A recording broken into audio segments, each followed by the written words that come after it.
c'est une réalité dure. Mais certaines personnes dans notre vie prennent plaisir à causer du mal et du chaos. Pensez-y, vous pourriez partager des moments, faire confiance à quelqu'un, pour découvrir ensuite qu'il est la source même de vos problèmes. Aujourd'hui, on plonge dans un sujet aussi fascinant qu'effrayant, reconnaître les signes que vous avez affaire à une personne malveillante. Que ce soit un collègue, un ami ou même un membre de la famille, ces individus sont souvent des maîtres de la tromperie, cachant leur vraie nature derrière un charme et un charisme apparent. Aujourd'hui, on n'explore pas ce côté sombre du comportement humain, juste par curiosité. Comprendre ces signes peut changer votre vie. Les stoïciens croyaient au pouvoir de la perception et à l'importance de vivre une vie guidée par la raison et la vertu. En identifiant et en comprenant ces traits toxiques, on peut protéger notre paix intérieure et cultiver des relations plus saines en restant fidèle aux principes stoïciens de sagesse et de maîtrise de soi. Restez avec nous pendant qu'on dévoile 5 signes révélateurs d'une personne malveillante.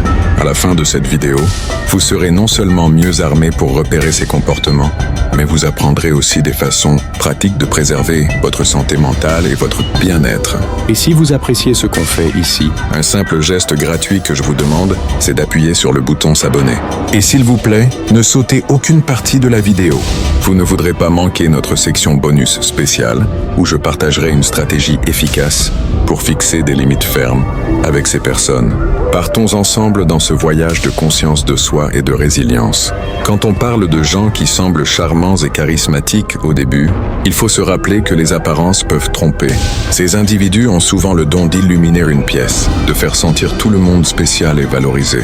Ils savent exactement quoi dire. Pour vous donner l'impression d'avoir trouvé un nouveau meilleur ami, au premier regard, ils paraissent parfaits, spirituels, engageants, et apparemment intéressés par votre vie.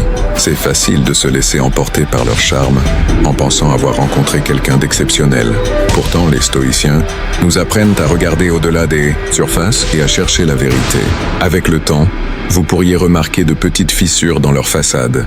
Peut-être qu'ils ont toujours besoin d'être au centre de l'attention, éclipsant les autres dans les groupes. Ils pourraient vous couper la parole, vous interrompre, ou même vous rabaisser subtilement devant les autres. Ce ne sont pas juste des manies ou des signes d'une personnalité extravertie. Ce sont des alertes rouges. Les stoïciens nous conseilleraient d'observer ces comportements avec un esprit clair, sans se laisser troubler par l'excitation initiale de leur charisme. Imaginez une soirée où cette personne est l'âme de la fête, racontant des blagues et captivant la foule. Au début, c'est génial d'être dans son orbite, mais au fil de la soirée, vous réalisez qu'elle domine toutes les conversations, ramenant tout à elle. Quand vous essayez de partager quelque chose sur votre vie, elle redirige vite le sujet vers elle-même. C'est là que le principe stoïcien de l'apathie, un état où on reste imperturbable face aux choses extérieures, est utile. En gardant l'équilibre émotionnel, vous pouvez voir à travers leur jeu charmant et reconnaître leur nature égocentrique. Selon la sagesse stoïcienne, de telles réactions indiquent un manque de caractère vertueux. Marc Aurèle nous rappelle d'être méfiant envers ceux qui montrent des signes de colère et de manipulation, car ce ne sont pas les traits d'une personne rationnelle et vertueuse. La clé, c'est de prendre son temps et de faire confiance à son instinct. Les stoïciens croyaient au pouvoir de l'observation et à l'importance de ne pas juger trop vite sur les premières impressions. Épictète enseignait qu'on doit évaluer soigneusement le caractère de ceux qu'on laisse entrer dans notre cercle proche. Donc, si quelqu'un semble trop beau pour être vrai, donnez-vous de l'espace pour observer ses actions au fil du temps. Notez comment il traite les autres, surtout quand il pense que personne ne regarde. Le vrai caractère se révèle dans les comportements quand on n'essaye pas d'impressionner. Souvenez-vous, tout le monde qui paraît charmant et charismatique n'a pas de bonnes intentions. Certains utilisent leur charme comme un outil de manipulation. En restant ancré et attentif, vous vous protégez d'être piégé par une façade superficielle. Restez fidèle aux principes stoïciens de sagesse et de discernement, et vous serez mieux équipé pour naviguer ces interactions sociales complexes. Un autre signe crucial à surveiller est le manque d'empathie. L'empathie, c'est la capacité de comprendre et de partager les sentiments des autres. C'est ce qui nous permet de nous connecter profondément, d'offrir du soutien quand c'est nécessaire et de créer des relations significatives. Pourtant, il y a des individus qui semblent totalement dépourvus de ce trait humain essentiel. Ils se fichent de l'impact de leurs actions ou mots sur les autres, et ça peut être dévastateur pour ceux autour d'eux. Les stoïciens croyaient en l'importance de la compassion et de la compréhension comme vertu fondamentale. Marc Aurèle parlait souvent de l'interconnexion de l'humanité et du besoin de considérer le bien-être des autres comme partie de notre propre bien-être. Donc, quand on rencontre quelqu'un qui ignore blattamment les sentiments des autres, c'est une alerte sérieuse. Imaginez que vous partagez quelque chose de très personnel avec un ami, en espérant du réconfort ou de la compréhension. Au lieu de montrer une vraie préoccupation, il balaie vos sentiments, ou se moque même de votre vulnérabilité. Ce manque d'empathie peut vous faire sentir isolé et incompris. Ce n'est pas seulement qu'ils ne sont pas là pour vous dans les moments durs, c'est aussi qu'ils ne partagent pas votre joie ou ne célèbrent pas vos succès. Une personne sans empathie ne se réjouira pas de vos accomplissements. Elle pourrait même les minimiser ou s'en attribuer le crédit. Ce comportement ne se limite pas aux relations personnelles. Pensez à un patron qui pousse ses employés à bout sans se soucier de leur bien-être. Il pourrait exiger de longues heures sans compensation juste, ignorer les demandes de congés ou critiquer publiquement les employés pour les humilier plutôt que pour les guider de façon constructive. Ça crée un environnement de travail toxique où les gens se sentent sous-valorisés et stressés. Les stoïciens nous conseilleraient de maintenir notre paix intérieure et notre intégrité dans ces situations en reconnaissant que le manque d'empathie des autres reflète leur caractère. De plus, un manque d'empathie peut mener à des comportements plus sinistres. Les gens incapables d'empathie pourraient mentir, tricher ou même causer du mal physique sans remords ni culpabilité. Le philosophe stoïcien Sénèque insistait sur l'importance de la gentillesse et de la justice, enseignant que nos actions doivent toujours refléter notre vertu intérieure. Quand quelqu'un manque d'empathie, il est fondamentalement déconnecté de ses valeurs. Le manque d'empathie se voit aussi dans les petites interactions quotidiennes. Par exemple, vous pourriez remarquer que quelqu'un interrompt constamment les conversations pour parler de lui, montre peu d'intérêt pour ce que les autres disent, ou n'offre pas d'aide quand c'est évident qu'elle est nécessaire. Ça peut sembler mineur au début, mais ça forme un pattern qui révèle un problème plus profond. Les stoïciens nous rappellent d'être observants et discernants, en comprenant que ces petits signes indiquent le vrai caractère d'une personne. Si vous avez affaire à quelqu'un qui manque constamment d'empathie, il est important de fixer des limites pour protéger votre santé mentale et émotionnelle. Les stoïciens croyaient en l'importance de préserver notre bien-être et de ne pas laisser la négativité des autres perturber notre paix. Vous avez le droit de vous éloigner de ceux qui vous épuisent et vous tirent vers le bas. Un autre signe majeur d'une personne malveillante est la manipulation. La manipulation, c'est quand quelqu'un utilise la tromperie ou des tactiques rusées pour contrôler ou influencer les autres afin d'obtenir ce qu'il veut. C'est un comportement subtil, souvent insidieux, qui peut être incroyablement dommageable pour ceux qui en sont victimes. Pensons à la manipulation d'un point de vue stoïcien. Les stoïciens valorisaient la clarté de pensée et la capacité de voir les choses telles qu'elles sont vraiment. Quand quelqu'un vous manipule, il essaie de brouiller votre perception et de distordre la réalité, rendant difficile de rester fidèle à ses idéaux stoïciens. Une forme courante de manipulation est le gaslighting, où le manipulateur vous fait douter de votre propre mémoire, perception ou santé mentale. Il pourrait nier que certains événements se sont produits ou tordre vos mots et actions pour vous faire sentir coupable. Par exemple, disons que vous confrontez un ami sur quelque chose de blessant qu'il a dit. Au lieu de l'admettre, il retourne la situation, vous accusant d'être trop sensible ou de mal vous souvenir. Ça peut éroder votre confiance et vous rendre dépendant de sa version de la réalité. Les manipulateurs sont aussi doués pour jouer la victime. Ils pourraient en vous culpabiliser, pour vous pousser à faire des choses que vous ne voulez pas, en vous faisant sentir responsable de leur bonheur ou bien-être. Vous pourriez avoir un ami qui se plaint constamment de ses problèmes, s'attendant à ce que vous laissiez tout tomber pour l'aider, mais qui n'est jamais là pour vous en retour. Il pourrait dire des choses comme « Si tu étais vraiment mon ami, tu ferais ça pour moi », vous faisant sentir obligé d'obéir. Reconnaître la manipulation pour ce qu'elle est peut être difficile, surtout quand vous tenez à la personne. Les stoïciens nous apprennent à être vigilants et discernants, à voir les choses clairement et à agir avec intégrité. Si vous soupçonnez quelqu'un de vous manipuler, prenez du recul et évaluez la situation objectivement. Priorise-t-il constamment ses besoins aux vôtres? Vous fait-il sentir coupable ou incertain de vous-même? Essaie-t-il de contrôler des aspects de votre vie ou de vous isoler des autres? Il est important de fixer des limites fermes avec les manipulateurs et de tenir bon. Communiquez clairement et avec assurance sur ce que vous tolérerez ou non. Souvenez-vous, vous avez le droit à vos propres pensées, sentiments et actions. Les stoïciens nous rappellent que, bien qu'on ne puisse pas contrôler le comportement des autres, on peut contrôler notre réponse. En maintenant notre force intérieure et notre clarté, on se protège des effets néfastes de la manipulation et on reste fidèle à nos valeurs. L'un des signes les plus évidents d'une personne malveillante est le comportement contrôlant. Les individus contrôlants déguisent souvent leur comportement en souci ou en soin, mais en dessous, c'est une question de pouvoir et de contrôle. Les stoïciens, qui valorisaient la liberté personnelle et la maîtrise de soi, verraient ce comportement comme fondamentalement opposé à une vie vertueuse. Le comportement contrôlant peut se manifester de bien des façons. Par exemple, vous pourriez avoir un ami qui insiste toujours pour choisir où vous allez et ce que vous faites ensemble. Au début, ça semble inoffensif, mais avec le temps, vous réalisez que vos préférences et opinions sont constamment ignorées ou écrasées. Il pourrait dire des choses comme « je sais ce qui est mieux pour nous » ou « tu t'amuseras plus si tu m'écoutes ». Ce n'est pas une prise de décision mutuelle, c'est une personne qui impose sa volonté sur une autre. Dans les relations amoureuses, le comportement contrôlant peut devenir encore plus dangereux. Un partenaire pourrait surveiller vos allées et venues, exiger des mises à jour constantes sur vos activités et même dicter qui vous pouvez voir ou non. Il pourrait fouiller votre téléphone, vérifier vos messages ou insister pour connaître tous vos mots de passe. Ce genre de surveillance et de microgestion peut vous faire sentir piégé et anxieux, marchant constamment sur des œufs pour éviter les conflits. Les stoïciens, particulièrement Épictète, insistaient sur l'importance de maintenir notre liberté intérieure et notre autonomie malgré les pressions extérieures. Le contrôle peut aussi se manifester par de la manipulation financière.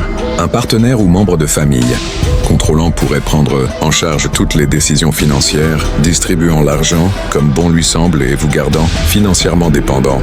Il pourrait dire « Je gère l'argent parce que tu n'es pas bon avec les finances ». Les stoïciens croyaient en l'autosuffisance et en la gestion, sages de ses propres ressources, voyant le contrôle financier comme une forme d'esclavage à résister. Une autre façon dont le comportement contrôlant apparaît est par l'isolement. Une personne contrôlante pourrait essayer de vous couper de vos amis et familles, affirmant qu'elle est la seule qui vous comprend vraiment ou se soucie de vous. Elle pourrait critiquer vos proches en disant « Tes amis ne se soucient pas vraiment de toi ». Avec le temps, vous vous retrouvez de plus en plus isolé, dépendant uniquement de la personne contrôlante pour le soutien et la compagnie. Les stoïciens reconnaissaient l'importance de la communauté et des relations solidaires, voyant l'isolement comme nuisible à la croissance personnelle et au bien-être. Les individus contrôlants utilisent souvent des menaces et de l'intimidation pour maintenir leur pouvoir.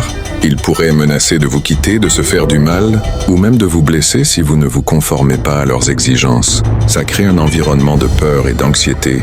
Les stoïciens, surtout Sénèque, enseignaient que nous devons affronter nos peurs et ne pas laisser les autres nous intimider jusqu'à la soumission. Le vrai courage et la sagesse résident dans le fait de tenir bon face à de telles menaces et de reprendre notre pouvoir.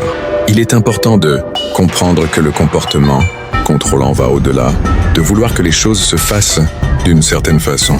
C'est fondamentalement saper votre capacité à faire vos propres choix et à vivre votre vie.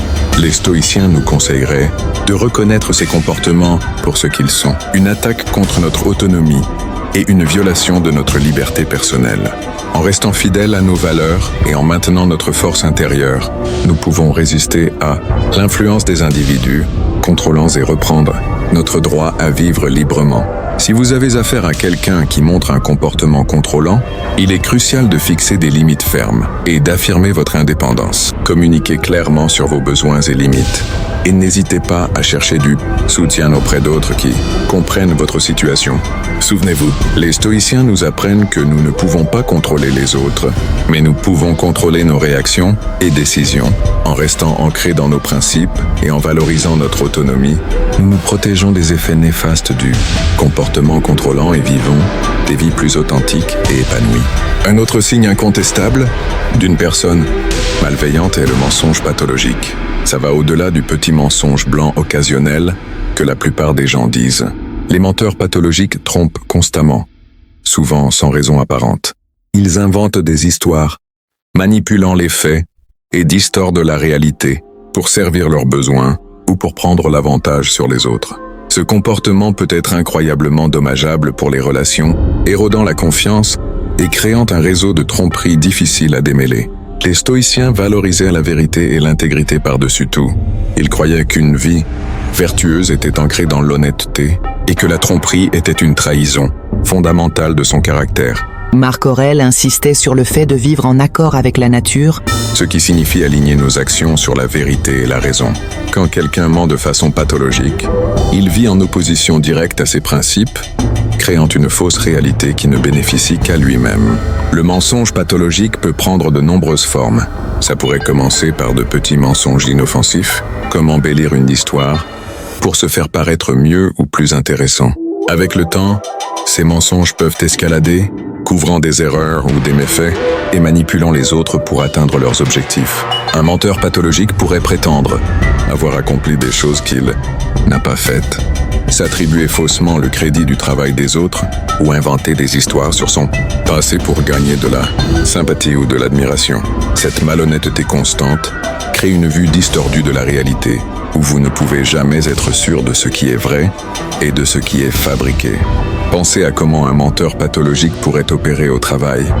Il pourrait mentir sur ses qualifications, exagérer ses contributions à des projets ou répandre de fausses rumeurs sur des collègues pour les saboter. Les stoïciens croyaient en l'importance de bâtir des relations fortes et honnêtes, basées sur le respect mutuel et la compréhension. Quand on a affaire à un menteur pathologique, on doit décider si ça vaut la peine d'essayer de reconstruire cette confiance ou si c'est plus sain de s'éloigner de son influence toxique.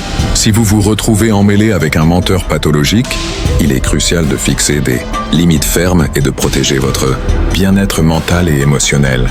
Les stoïciens nous conseilleraient de rester fidèles à nos propres valeurs et principes sans nous laisser entraîner par la tromperie des autres. Soyez clairs sur ce que vous tolérerez ou non et n'hésitez pas à vous éloigner d'une relation ou situation bâtie sur des mensonges. Souvenez-vous, votre paix d'esprit et votre intégrité valent plus que de maintenir une connexion avec quelqu'un qui vous trompe constamment. Maintenant, comment vous protéger de ces comportements néfastes tout en maintenant votre paix et votre intégrité? Fixer des limites est l'une des compétences les plus cruciales à développer quand on a affaire à des gens difficiles ou toxiques. Les limites, c'est définir ce que vous acceptez ou non dans vos relations, et elles sont essentielles pour protéger votre bien-être mental, émotionnel et même physique. Les stoïciens qui insistaient sur l'importance de l'intégrité personnelle et de la paix intérieure verraient la fixation de limites comme une pratique fondamentale pour une vie vertueuse et tranquille. D'abord, il faut reconnaître que fixer des limites n'est pas être dur ou méchant. C'est se respecter soi-même et s'assurer que les autres vous respectent aussi. Les stoïciens croyaient en l'importance du respect de soi et de vivre en harmonie avec notre vraie nature. En fixant des limites claires, vous ne vous protégez pas seulement, mais vous favorisez aussi des interactions plus saines avec les autres. Quand il s'agit de fixer des limites, la clarté est clé. Vous devez être spécifique sur les comportements que vous ne tolérerez pas et le communiquer clairement et avec assurance. Par exemple, si vous avez un ami qui vous rabaisse souvent, vous pourriez dire « J'apprécie notre amitié, mais je ne tolérerai pas d'être parlé de façon irrespectueuse. Si ça continue, je devrais m'éloigner. » Cette approche est directe et ne laisse pas de place à la confusion. Selon les principes stoïciens, ce type de communication claire aide à maintenir l'ordre et le respect dans les relations. Un autre aspect important de la fixation de limites est la constance. Ce n'est pas suffisant de déclarer vos limites une fois et d'espérer que les autres les respectent sans rappel. Vous devez les appliquer constamment, même quand c'est inconfortable ou difficile. Les stoïciens, particulièrement Épictète, insistaient sur l'importance de la discipline et de la persévérance. En maintenant vos limites avec constance, vous démontrez le respect de soi et apprenez aux autres comment vous traiter. Il est aussi important de se rappeler que fixer des limites n'est pas un événement unique, mais un processus continu. À mesure que les relations évoluent, vos limites pourraient devoir être ajustées. Par exemple, au travail, vous pourriez fixer des limites sur votre disponibilité et votre charge de travail pour éviter l'épuisement.